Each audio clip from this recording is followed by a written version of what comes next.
Assalamualaikum warahmatullahi wabarakatuh. Selamat pagi. Nama saya Purwanto, umur saya 64 tahun. Hari ini tanggal 12 Mei 2021 pukul 9. 9 kurang 15 atau jam 8.45. Saya akan menjawab atau saya akan diwawancara mengenai topik acuan dan pengacuan. Proses pengajuannya. Acuan dan Proses pengajuannya. proses pengajuan. Oke. Demikianlah.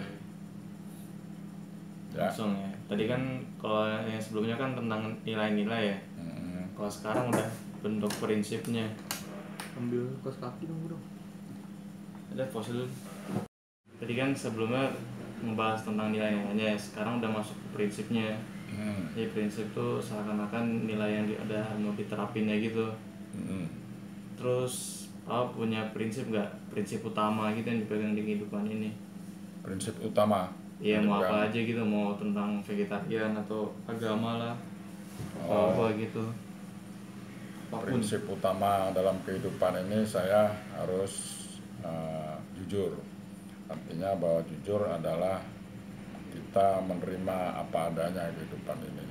Karena dengan menerima apa adanya adalah kunci dari kegembiraan dan kebahagiaan hidup.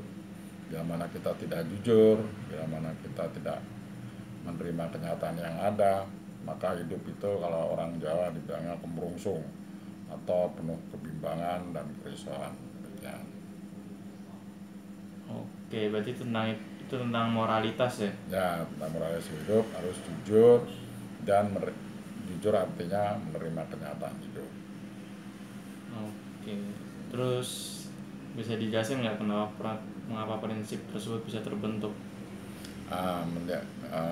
Prinsip yang tersebut bisa terbentuk adalah karena mungkin adalah kehidupan saya waktu masih kecil, karena saya mempunyai orientasi ke yang mendidik saya langsung, yaitu nenek dan kakek saya yang memang kehidupan dia sederhana, dan kesederhanaannya itu didapat dari menerima apa adanya. Seperti misalkan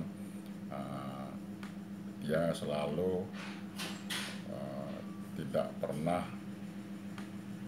menghabiskan sumber daya, misalkan uang dan sebagainya, untuk hal-hal yang lebih daripada yang dia mampu.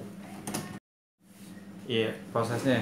Ya, kemudian kecuali tadi itu dari keluarga saya yang mencontohkan seperti itu, juga lingkungan saya. Lingkungan saya waktu masih kecil di Solo waktu itu adalah lingkungan yang plural atau multidimensi. Ada orang yang kaya, ada orang yang miskin, bukan orang miskin ya, orang yang sederhana, dan juga ada yang abangan atau hanya yang punya agama tapi juga KTP saja, tapi juga ada orang yang rajin beribadah, artinya taat beribadah, dan mereka tidak saling mempunyai gesekan. Dan itu juga bukan karena satu agama, ada yang beragama Islam, ada yang beragama Kristen, sehingga saya belajar bahwa harmonisasi itu adalah mempunyai toleransi terhadap apa yang orang lain jalani dalam kehidupan ini. Demikian. Oke. Terus tadi kan prinsipnya kan tentang moralitas ya. Terus tuh ada penerapannya nggak di kehidupan sehari-hari? Ada apanya? Penerapannya? Penerapannya kayak gimana, kayak aktivitas kegiatannya, terus dihubungin sama sosial, ekonomi, ataupun agama, bisa nggak kira-kira? Dihubungkan mengenai prinsip, jadi kejujuran dan Iya, kejujuran, terus hubungannya pas misalnya apa berdagang gitu. Menerima kenyataan itu tadi. Iya, atau kerja atau apa. Ya, dalam bekerja saya menerapkan hal-hal seperti itu, dan hal-hal seperti itu harus juga memang benar diterapkan, karena saya banyak dalam pekerjaan saya banyak berhadapan dengan orang-orang yang bermacam-macam keadaannya, karena saya sering waktu itu keluar kota.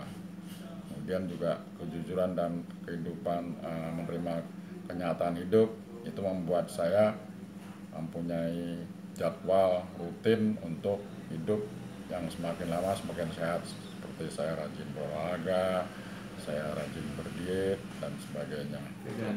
Nah, seperti vegan. Jadi dengan melihat kenyataan bahwa makin berusia badan makin lemah dan mungkin mendatang banyak menderita penyakit, tapi itu semua bisa dicegah atau minimal dengan cara menjalankan hidup sehat, sehingga kita benar-benar melihat kenyataan bahwa yang harus ditanggulangi adalah kelemahan badan kita yang makin lama makin lemah dalam usia yang mulai menua. Demikian. Oke, itu udah sekalian sama hubungannya ya? Hubungan dari semuanya ya? Terus kira-kira terus berapa penting prinsipnya buat Papa terapin? Itu penting sekali. Saya menerapkannya harus konsekuen dan harus terus-menerus dan dalam kehidupan sehari-hari. Demikian. Oke, terus dari prinsip yang Papa terapin itu harapannya apa? Misalnya untuk dari Papa, untuk keluarga, atau untuk masyarakat? Untuk keluarga dan masyarakat. Untuk keluarga, saya akan menjadi contoh dari istri dan anak-anak saya untuk meniru gaya hidup saya yang mau menerima kenyataan hidup dan kemudian menjalankan prinsip-prinsip kejujuran. Untuk lingkungan, saya akan selalu memberikan saran dan kerjasama serta bantuan baik jasmani, rohani, moral, fisik dan moral kepada misalkan tetangga-tetangga saya, saudara-saudara saya dan sebagainya. Oke, kalau untuk umat manusia gitu secara luas kira-kira ada nggak? Umat manusia secara luas, ya saya mempunyai prinsip bahwa saya menjalankan vegan. Artinya vegan itu saya tidak makan yang produk dari hewani. Jadi oleh karena itu saya menjalankan prinsip kasih sayang secara umum pada kehidupan.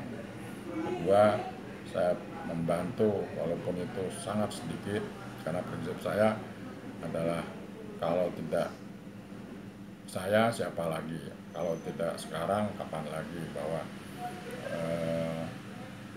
beternak vegan membantu untuk membuat lingkungan menjadi lebih baik, polusi menjadi lebih berkurang, walaupun itu sangat sedikit kalau saya berpartisipasi, karena saya hanya satu manusia saja di antara miliaran manusia ini.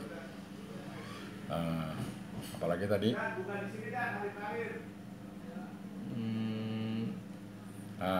Ya, dan pertama adalah kasih sayang, kemudian membantu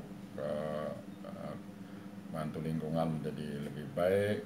Dan ketiga adalah kesehatan, karena makan barang berjiwa atau produk dari binatang lebih tidak sehat daripada makan nabati. Demikian. Oke, berarti dengan tadi kan Pak membawakan vegan ya. Dengan perilaku vegan itu kira-kira berpengaruh nggak sama perilaku ekonomi Bapak? Sangat berpengaruh. Satu, saya berkurang untuk mempunyai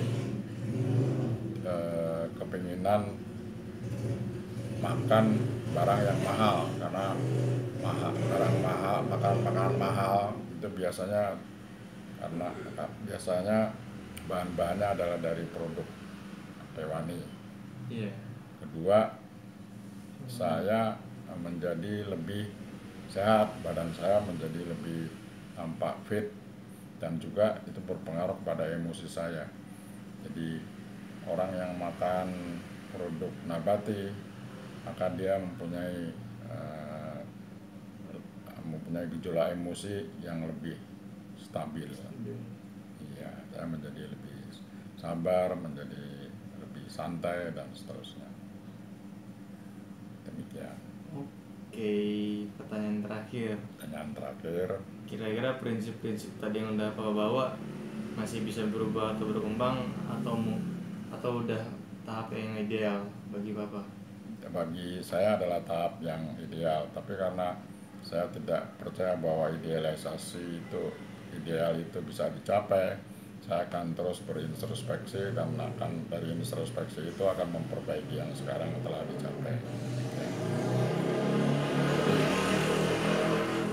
Jadi akan ada perbaikan terus-menerus sesuai dengan kenyataan yang saya temui. Misalkan kalau vegan itu ada lebih syaratnya, ada lebih yang detail lagi, rinci lagi, saya akan mengikuti perinciannya untuk dapatnya mutu dari vegan itu menjadi lebih baik lagi. Demikian. Oke, udah selesai. Selesai. Penutupan jadi tutup dulu. Ya. Soalnya ini kayak wawancara terakhir kan ya. Ya. Jadi Bapak apa gitu, salam atau apa? Hmm? Nyampein salam atau apa gitu? Oh, saya sudah beberapa kali diwawancara mengenai bermacam-macam kejadian yang saya alami, yang kemudian bisa menyimpulkan dari sana prinsip saya apa yang berpengaruh pada saya selama ini. Jadi saya sampaikan dengan penuh kejujuran, bukan dengan penuh keterus-terangan. Jadi saya akan nanti dapat diwawancara lebih lanjut untuk topik yang lain. Terima kasih. Wassalamualaikum warahmatullahi wabarakatuh. Waalaikumsalam warahmatullahi wabarakatuh. Oke.